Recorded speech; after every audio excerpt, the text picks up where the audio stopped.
guessed it, today we're reviewing Sonic the Hedgehog for the Sega Genesis. Now this footage is actually on the Sega Genesis. I got it. It's awesome.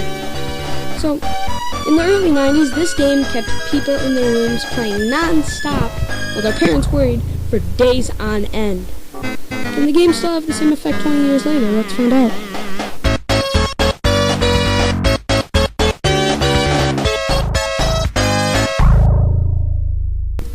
Sonic the Hedgehog will have you in your room non-stop just for the sheer fact that this game is so fun.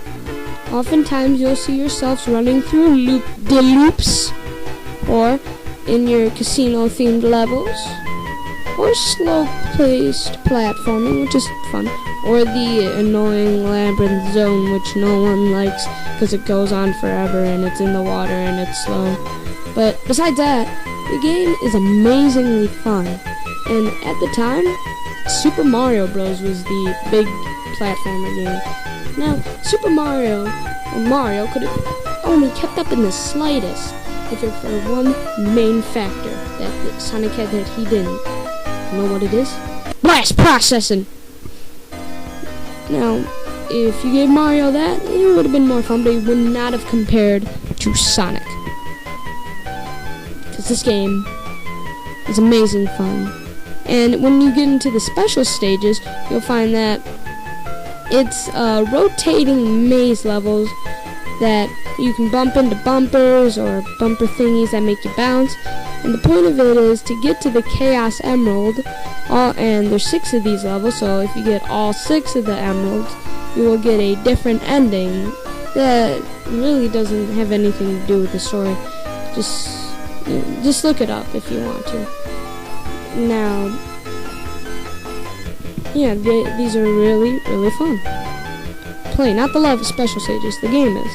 Now, the game is divided into 6 zones with 3 acts each, and at the end of the 3rd act, you'll find yourself facing Dr. Robotnik with one of his witty machines that apparently will beat Sonic. You can access the level select screen by pressing down, up, down, left, forward at the start menu, and then pressing A and start to get to there. The gameplay is running and jumping and destroying badniks, and it's addictive fun. And some of the levels will have just slow-paced platforming. Green Hill Zone had fast-paced, Rumble Zone had slow-paced, Spring Yard Zone had this casino-themed level, which was awesome fun, and it got you lots of rings. You didn't have to ever worry about it if you died, like I almost did right there. You were a noob. The Labyrinth Zone, which was the underwater level of the game, was slow and went on for too long, and it was so boring, and you find yourself that these moments where if you were running out of oxygen and you had to find an air bubble or get to above the surface of the water to keep yourself breathing. Very annoying. There was a Starlight Zone, which was basically the highlight levels of the game if anyone got to it. This game was fast-paced. This level was fast-paced and awesome. And then there was the Scrap Ring Zone, which was deadly, and there were some puzzles that were a bit tricky to, figure out at the end there. And overall, the gameplay is awesome, and although it has a few flaws in some of the levels, it gets an 8.5 out of 10.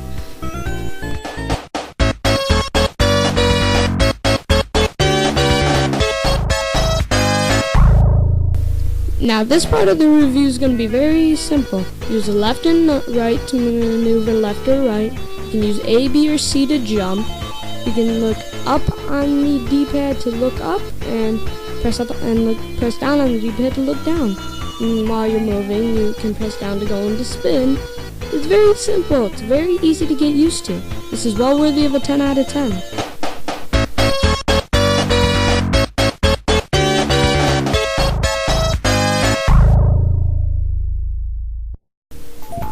The soundtrack in this game is awesome. Every single tune in this game is catchy in its own way. It all depends on your taste. But just about anyone who's played this game, or anyone who's ever heard of Sonic, is in love with the Green Hill Zone. For this song, it even uses 3 different hearts or whatever. You'll listen to it. Just listen right here for a second. I'll turn it up.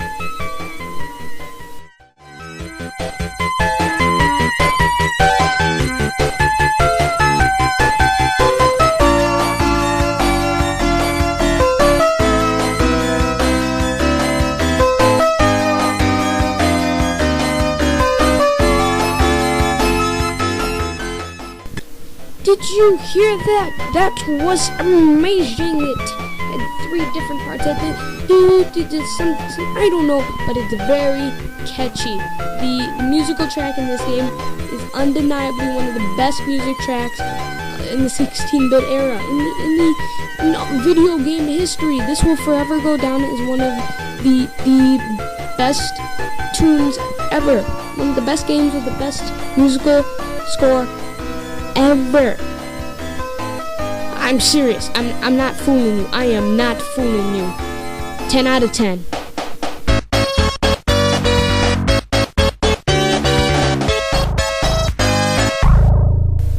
The graphics in this game are also a remarkable part of the game too. The parallax scrolling in the back, as you can see, it has that effect where the closer the objects are, the faster you move by them, but the further away they are, the slower you move by them. The Japanese version had better parallax scrolling. As for the other graphics, it's very colorful, very eye-catching. The character sprites, if you compare it to the Super Nintendo, I don't know, not as good. The only game I played on there was Super Mario World, but that's your opinion. In my opinion, this game, the graphics are worthy of a 9.5 out of 10. This game definitely holds up to today, and you should definitely go out and download or buy this game right now. You will get addicted to Sonic like I did. This game will forever hold a place in our hearts. 9.5 out of 10. Instant A.